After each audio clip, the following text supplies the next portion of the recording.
Today, we have a special guest joining us, and his name is Eric Dubay, and he is an author of 3 books, and he's written Asbestos Head, Atlantean Conspiracy, and Spiritual Science. He's also an award-winning poetry writer. He's taught English, and he also teaches martial arts, so we're really looking forward to having him on. And now, your Uh, most recent book that you've written is entitled Spiritual Science. And what I wanted to do is I wanted to see if we could talk a little bit about that first. Would that be okay? yeah, definitely. Great.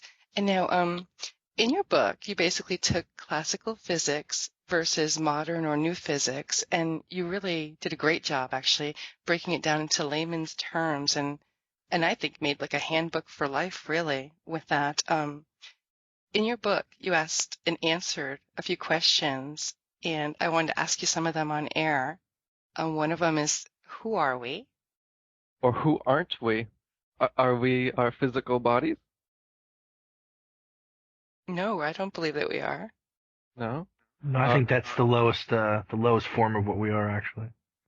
right. So what would be a step above that then? Just something a little more cognizant of what we're giving back to the world, really, in my opinion. If we're thinking about it a little bit more, I mean, really anything above what we're doing right now is better. So yeah, if we aren't our physical bodies, and it seems that way when you look at science, says that every cell in our body is replaced every 5 to 7 years. So if that's the case, how could any piece of us that we take to be our intangible self that hasn't changed ever since we were a kid up until now, that little thing that we feel as I, it can't be physical if every physical bit of our body has changed over and over again since childhood. So there must be some sort of non-physical continuum, which people call the soul or Right. consciousness. It seems that there's an intangible part of us, and we transmit consciousness into our physical bodies through the brain, as opposed to consciousness coming from the brain, which is what classical physics says.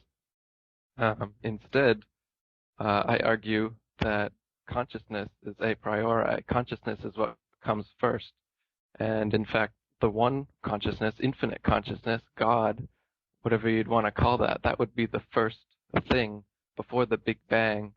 Materialist science likes to take everything all the way back to a Big Bang. And before that, there was no space, no time, no matter. But then suddenly, for no reason, out of nothing, came everything in this sneezing Big Bang singularity. Everything comes from that.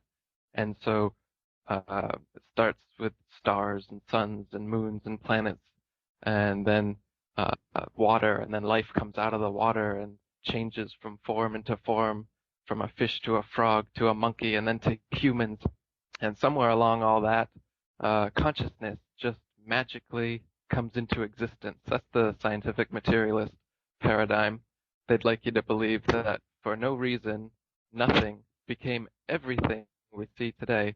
And just because of physical evolution and adaptation with no intelligence behind it, life, intelligence, consciousness, and our complex internal immaterial worlds of emotion and thought and everything just arose by accident. And scientists have actually, or mathematicians have done the odds against our universe evolving that way. Even in their paradigm, they say something like, if the physical forces that created life and everything were different just to the slightest degree, um, none of this would have evolved. And the chances are like 1 to the 22nd, 23rd power, something like that. Um, so for me, that's quite an argument for intelligent design. Um, and I don't even need an argument, to be honest. I can just sit, taste a mango, look at a sunset, hear children's laughter, feel an orgasm, and I can tell that this world was purposefully, intelligently created. And to me, it just seems silly to assume that the world was unintelligently designed and just through coincidental forces, everything came into being accidentally. Do you know what I mean? Exactly. It seems a lot more synchronistic than coincidental for me as well. Yeah, I agree. I totally agree. Like how do you go from, like you said, having nothing all of a sudden and one day, bang, it's all right there. The front lawn's all nice and manicured. Everybody's like living the perfect life. It just, it does come from thinking. It comes from, like you had said it best. It's like, how do you not have intelligence in the design if intelligence comes from part of the exposure to that life? Exactly. There's Great got to point. be some kind of there's got to be some intelligence behind that, backing it up. And I think that's the originating thing, is that there was only intelligence, and that's what the Upanishads, the Vedas, the Bhagavad Gita, and all these other books, they talk about there being Brahma, which is the original one infinite consciousness, completely objective, all known to itself, omniscient, omnipotent, omnipresent. And so imagine if that was your existence, what would you do? I mean, what do you do if, as an infinite being, all known to yourself, all powerful? The Upanishad says that, well, it gets boring. God got bored, and so the only thing he can do is to play hide and seek, to play make believe, to take subjective packets of himself, create a physical world experience, and then place those subjective packets of consciousness into other physical beings. So you get Wendy and Max and Eric and this dog and that cat and this tree and that rock. But in reality, it's all just Brahma. It's all just God. Um, think about it. No two trees, no two rocks, no two people are exactly alike, yet we have names to define them, right? This is a tree and that's a tree, but this is not a tree. Uh, but really, no two trees are exactly alike. So when we classify them and we name anything, any noun that we give a name to, it's actually an abstraction.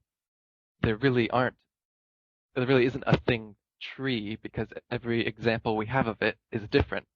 And it's the same with everything that we have a name for. So in reality, there is only one meta thing, which is everything, which is God, which is the universe, nature, whatever you want to call it. That's the objective, real thing.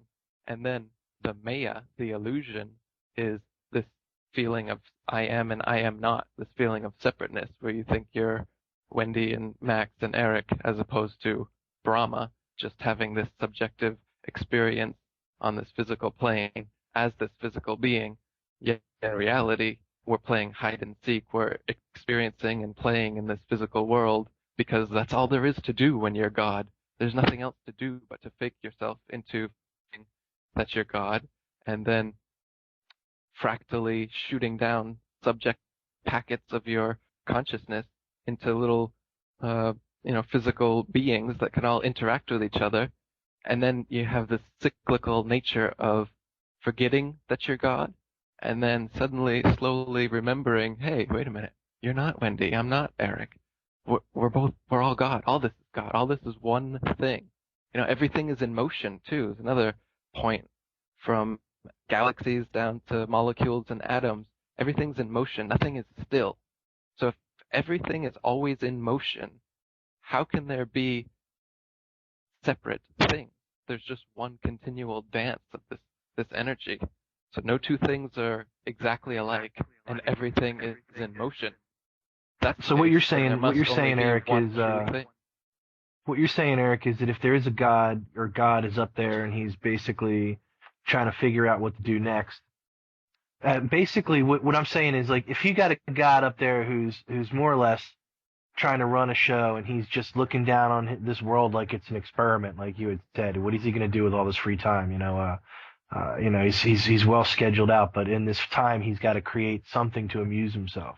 Is it possible to think that that same God would create havoc and chaos and the way he gives free will to people? Is it not almost like a joke? Because he could easily fix the whole thing and say, you know what, everything's going to be great for the rest of your lives. When you die, it's all going to be peachy. Everything's going to be nice, all heavenly and billowy. But why? Why? Why in our terms as people we have to have that fear factor in there? How are we controlled by that? Well, to have the depth and breadth of experience that we have here, what God has to do is forget that he's a singularity, and he has to create this physical world, which we can clearly see is dualistic. Male, female, good and evil, inhale, exhale, sun, moon, day, night, sleep, awake. We've got all these dichotomies. It's a dualistic physical world that we're in. But God is not dualistic. God is singular. And so the singular objective entity gets bored of his nothingness and creates the physical world. I'm not necessarily saying that he's like up in the clouds watching the physical world, but rather that it's like we're all part of God's dream. Everything in the physical world is kind of happening inside the mind of this one infinite consciousness. And quantum physics has kind of proven that. We can go into that later if you want, but That'd be more perfect. sure, more abstractly, I've said when you die, a piece of God wakes up and realizes that he was only dreaming. It's like when you're dreaming, you have all these different people, situations, different atmosphere, environment that you create, and there's all this drama going on, whatever. And then suddenly, boom, you wake up and you realize, hey, wait a minute, all those different people, that little world I was in, everything, that was just me. It wasn't separate people. It wasn't a separate world or whatever. It's just me. And that's what happens when we die. You realize that you're connected to everything. You are God. You are part of the oneness. You are just having this physical experience on this dualistic plane. Um, so to get back to what you're saying, the reason that we have to have evil or bad things or pain or all these other things and not just have it be this super happy wonderland is if it is that's how it is for God anyway. He's all knowing, all powerful, objective. Um, that gets boring. There's nothing to it. There's no separate thing. There's no story. What do you do with that existence? So they say it's necessary for God to separate himself into Satan, if you want to go by Christian terms, or evil or whatever, just so that there's a story, just so there's something going on. Otherwise, it's just infinite consciousness, completely known to itself, just existing in the ether. How is that? Um, how, you know what I mean? The Upanishads literally said that God gets bored. They use the word how do bored. how do you actually exist with that? Like what is existence if that's all you are? It's just a wavelength, I mean, so the it's got to be more than that. The creation of the material world is almost an inevitability. It's what has to happen. God has to separate himself into a dualistic universe because there's nothing else to do. That's the logical thing to do if you're infinite consciousness. In the Christian version, there's Satan or Lucifer, and he's God's highest angel or something at first, but then he falls, and a lot of times he's associated with the ego. And to bring that into what we're talking about, I see it as, okay, God is Brahma, it's the one objective infinite consciousness, and Satan is his best angel, so to speak, because Satan is the evil part of the duality. If there's just God, there is no duality yet. So God has to create Satan or the evil. So like I said, so that we can have this dualistic universe, so that we can experience the breadth and depth of possibility. If there wasn't extreme evil and extreme good, and everything in between, if there was only, say, extreme good, then there's really no possibility. You're like robots. You're like angelic robots running on repeat. So Satan is good in the sense that he brings about the potential for infinite experience, but he has to fall. He has to fall into evilness. And so do we. We have to fall from being God to being subjective packets of consciousness in this physical world, humans, with the I am not experience of Eric, Wendy, and Max. And our ego is that Satan part, because our ego is the part that sees us as an individual separate from the whole.